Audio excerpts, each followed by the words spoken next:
All right, welcome to Monday, and it's the first Monday of the month, so I'm doing the Paths series again. As mentioned, I want to go through the models of Magick by Frater UD. So what I'm going to do is I'm going to read the whole thing instead of asking you to go and giving you the link and going there yourself.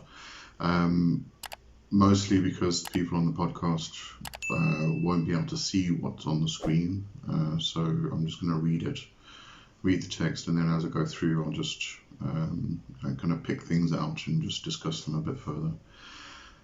Alright, so let's get into it, shall we? Okay, so this is Models of Magick by Frater UD. This is found on sacredtext.com in the Internet Book of Shadows. So let's just start reading. In the course of exploring the possibilities of new, more efficient techniques of magic, I was struck by the fact that a structuralist view of the history of magic to date might prove helpful. After all, magicians have always aspired to restate the theory and practice of magic in the language of their times, i.e., in different models pertaining to current worldviews. There is, however, some risk involved in such an approach. Models do not really explain anything. They are only illustrations of processes, albeit rather useful ones. What's more, over-systemization tends to obfuscate more than it clarifies, and one should not mistake the map for the landscape anyway, a fallacy a great many Kabbalists seem to be prone to. Thus, the following 5, or rather 4 plus 1 models of magic should be seen as a means of understanding the practical possibilities of various magical systems rather than as definitive theories and or explanations of the way magic works.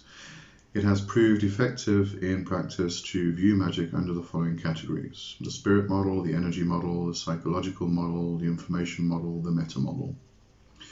So, start with the spirit model.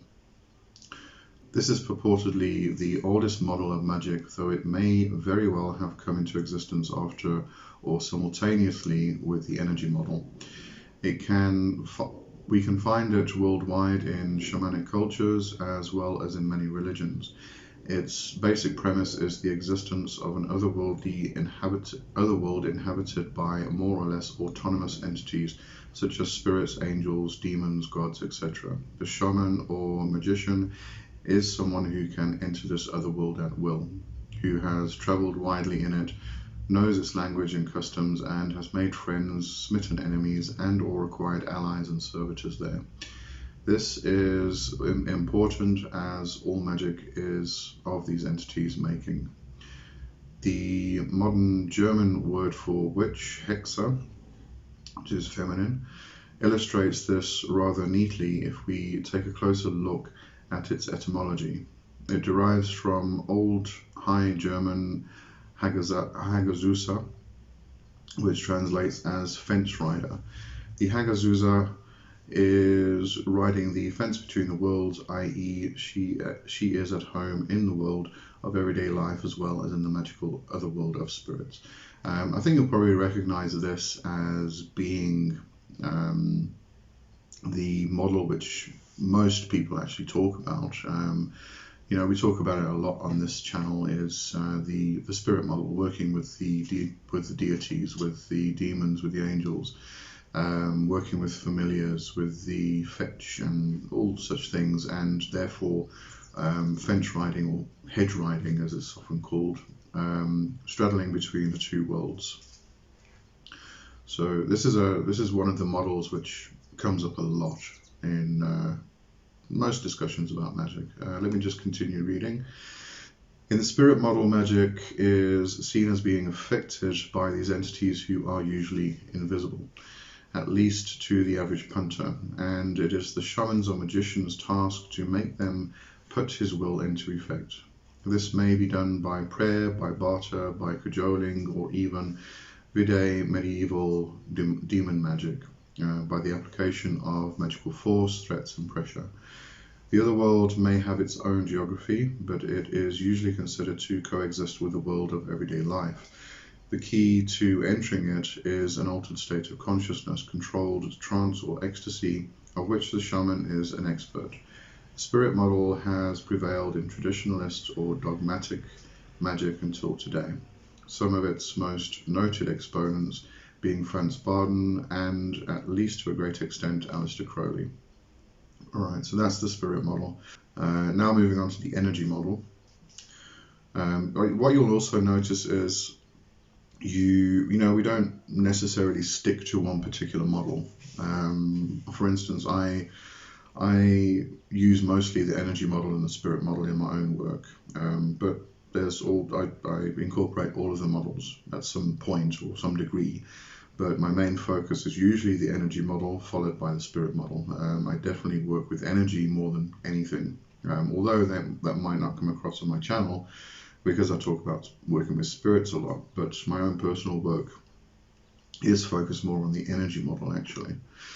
Alright, so reading through the energy model. The rise of the energy model in the West is marked primarily by the appearance of mesmerism towards the end of the 18th century. Anton Mesmer, who was not an occultist, but who was on the other hand regarded by his contemporaries to be a miracle worker of sorts, rediscovered, amongst other things, the ancient healing disciplines of hypnosis and magnetism. He popularized his theory of animal magnetism, which he saw as a subtle force inherent in organisms.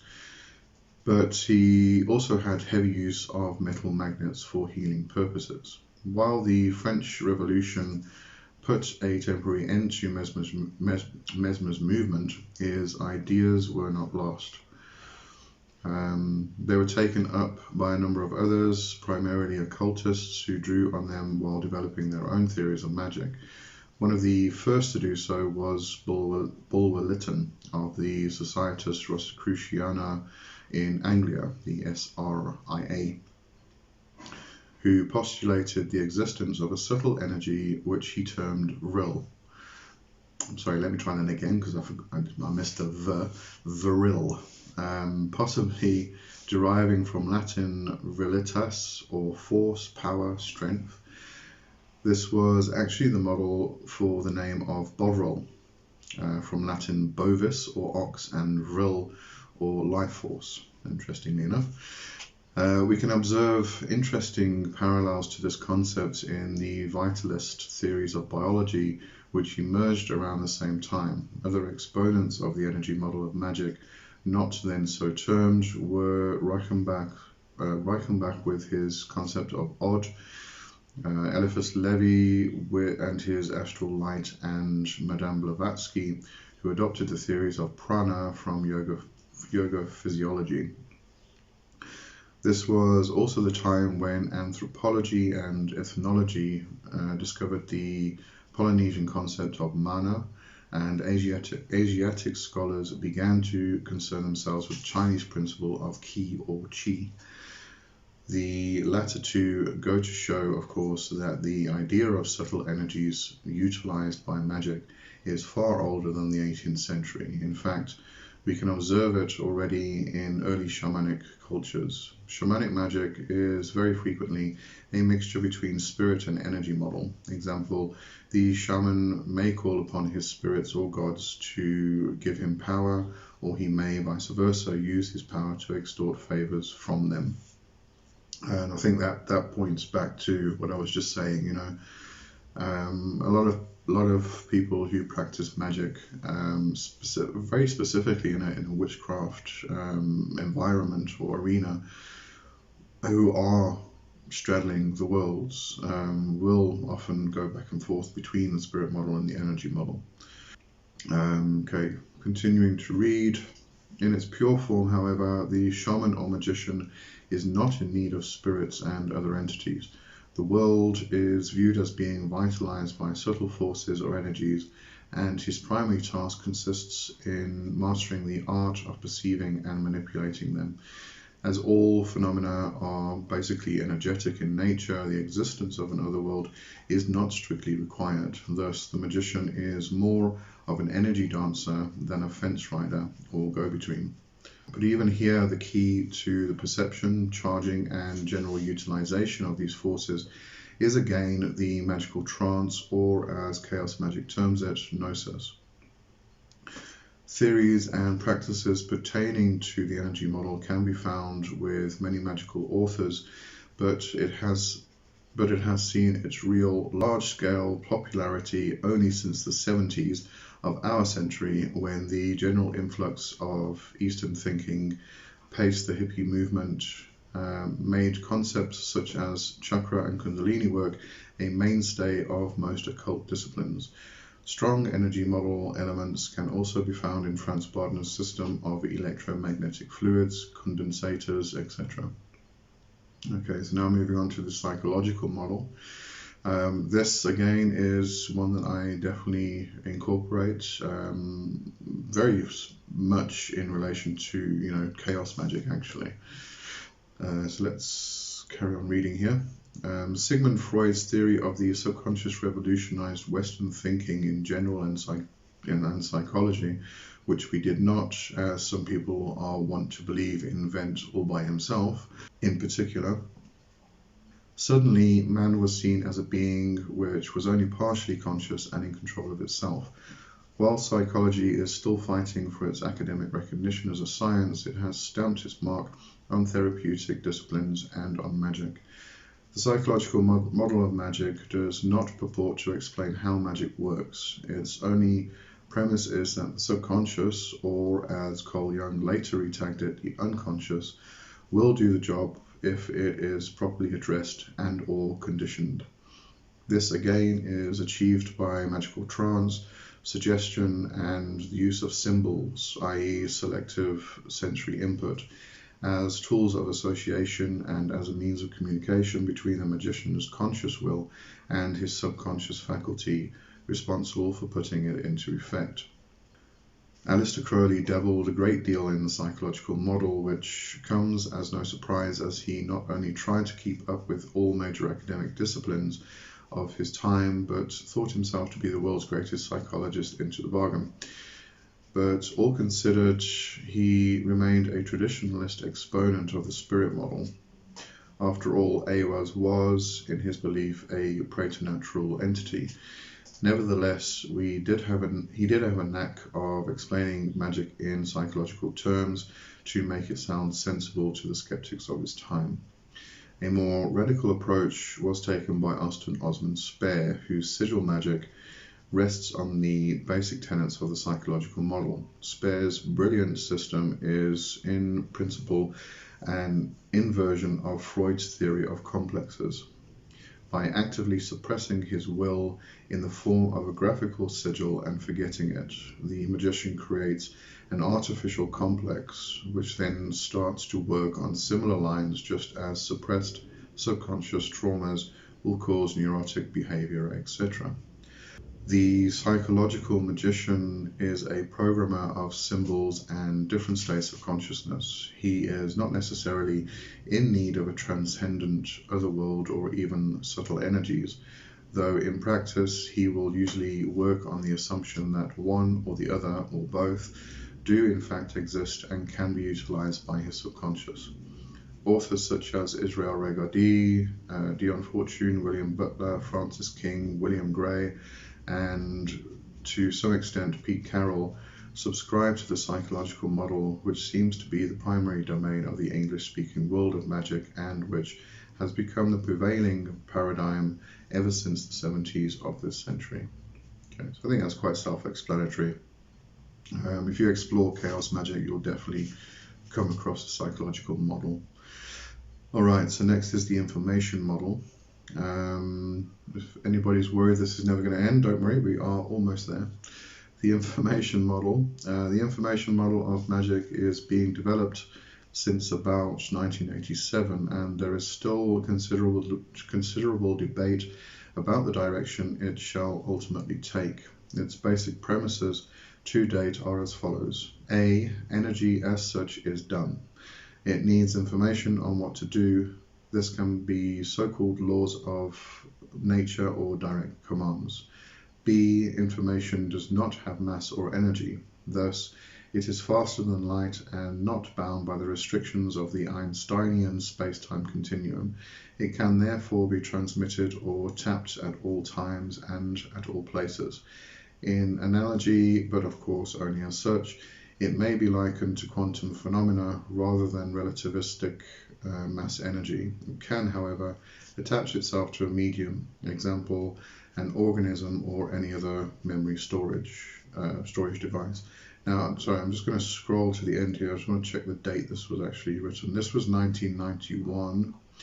I'm not sure if Rata UD actually took into consideration string theory, because string theory kind of ties quantum physics with Einstein's general relativity theory, kind of ties them together concerning gravity, mass, and such things. So I'm not sure if that was ever taken into consideration at the time of this writing, but if you want to explore the information model further, you might want to just take that into consideration.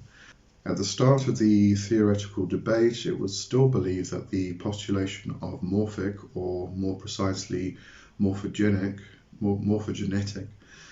fields as hypothesized by Rupert Sheldrake had to be an essential factor by way of explaining the mode of actual information transmittance.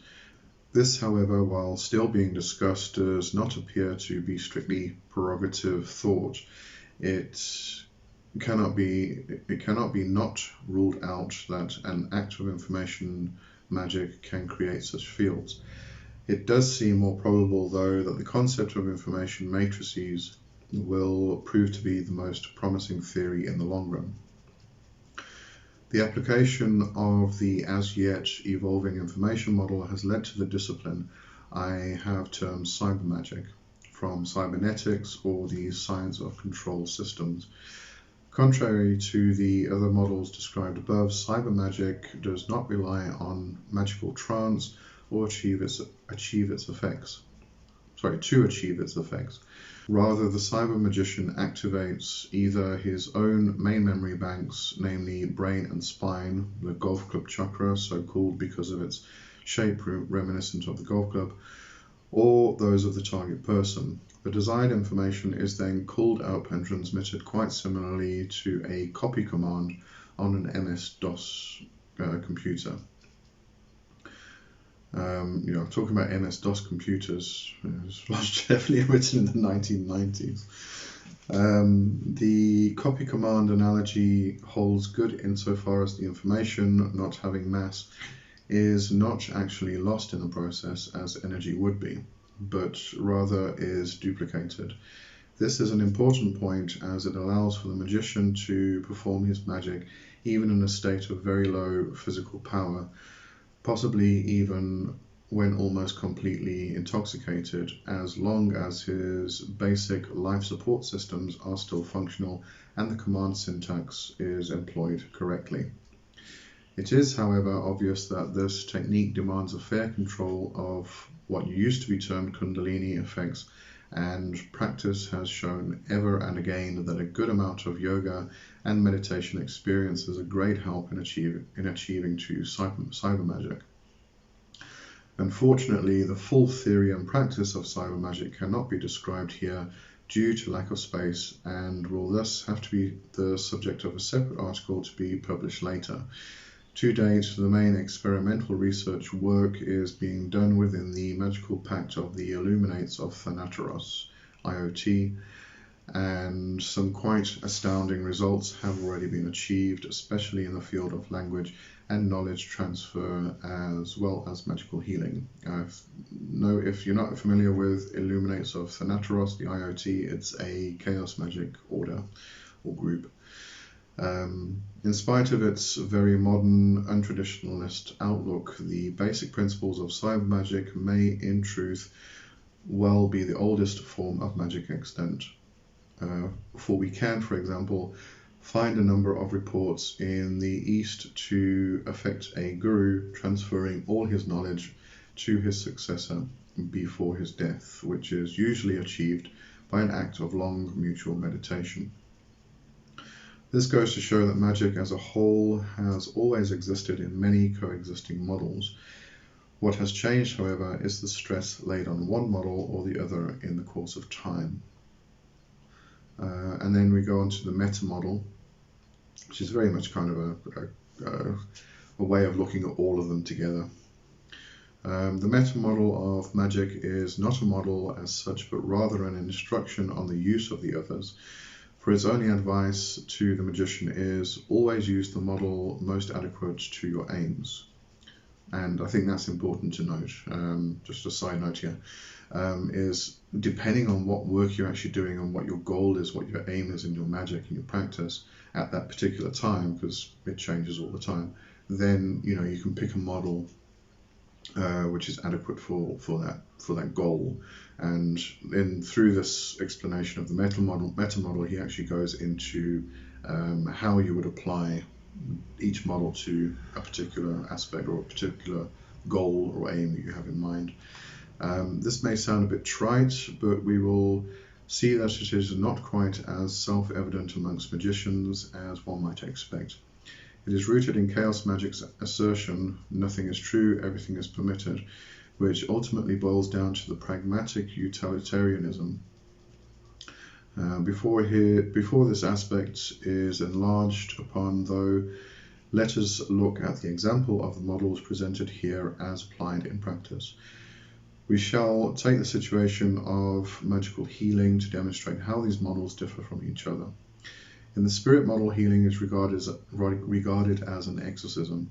Illness is caused by evil, or at least undesired entities which have to be neutralized and removed by the shaman or magician.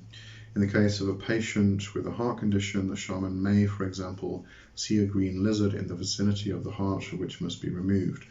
To achieve this, the shaman will usually call upon the help of his own spirits, who will then handle the matter. Properly exercised, the patient has been freed from the cause of his ailment and can recuperate. In the energy model, ailments are seen to be caused by energetic imbalance. Thus, our heart patient may have too much or too little fire energy in his heart chakra, and the magician's task consists of restoring that balance of energies, commonly defined as health. This he may do by laying on hands, by using crystals and precious stones, by magnetism or chakra massage, etc. The balance having been restored, the patient is regarded as having been healed. In the psychological model, illness is considered to be basically psychosomatic in nature.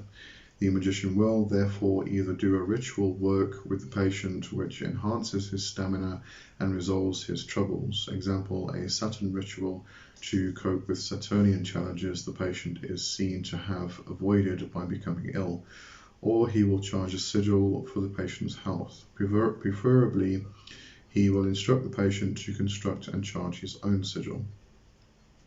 In the information model, the cyber magician will transmit an informational healing matrix into the patient's system, or somehow create a morphic field of health and self-healing, and let the patient's energies take it from there to do the job of their own accord, i.e. automatically.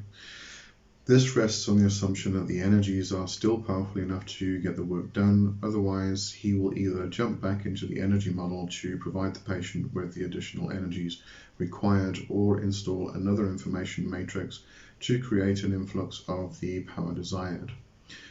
Following the meta model, the magician will decide beforehand in which paradigm he will begin his operation. This must not necessarily exclude the possibility of shifting the paradigms in mid-work, or of blending them, of course. Usually the decision is taken on the lines of expediency, efficiency, and personal preference. Thus, I personally find healing work with patients easier within the spirit or energy model, while I do seem to get better results with self-healing employing either the psychological or the information model. Then again, cyber magical work tends to take up to 2 days to show noticeable effects, so that it may be more expedient to go for laying on of hands when pain is more acute. Another important point is the time factor. While traditionalist rituals in the spirit model may take from half a day to weeks and even months. Operations in the energy model seldomly take much longer than a few hours at the most. If we take Speer's sigil magic as an example for a very fast technique within the psychological model, the operation can be over and done with within 5 to 10 minutes. Information magical operations, on the other hand, only take up about 3/4 of a second, a time span which can be cut even shorter by an experienced cyber magician. Self-evident as the metamodel may seem, in practice, many people seem to feel somewhat uncomfortable with its inherent relativism. This is very much the case for beginners in magic. A typical dialogue on the subject might run on the following lines. Are there spirits? In the spirit model, yes. And in the energy model? In the energy model, there are subtle energy forms. And what about the psychological model? Well, in the psychological model, we are dealing with projections of the subconscious. What happens in the information model then? In the information model, there are information clusters. Yes. But are there spirits now or not? In the spirit model, yes. This logical loop is, of course, usually experienced as a pretty frustrating exercise. But while the asker claims that the magician is trying to avoid the issue, he is at the same time overlooking the fact that he himself is basically only restating the old yen for absolute objective truths, not really a quantum magical approach, to say the least. However, the aspiring cyberpunk magician of today cannot expect to be spared the pains of coming to terms with the notion that freedom and dogma are mutually exclusive. Ubique daemon, ubique deus. So that's the article from Frotter UD, copyright 1991. Yeah, I do recommend Frotter UD's books. They are excellent. They're really good. Especially Practical Sigil Magic. If you really want to get into sigil magic, Practical Sigil Magic is a fantastic book. So that's the Models of Magic by Frotter UD, and you can find this, as I said, on Sacred Texts in the Internet Book of Shadows. You just search through Sacred Texts and you'll find it. Models of Magic by Frotter UD. If you've never heard of Sacred Texts, this was one of those go-to sites about 20 years ago. We all went to Sacred Texts to get our reading in, but it's still around. I don't know how long, I don't know when this was started, but anyway. Okay, so that's Models of Magic, and I hope you enjoyed that. I hope it explained a few things regarding the different ways we view how to do magic. But anyway, okay, have a good one. Cheers for now. Bye bye.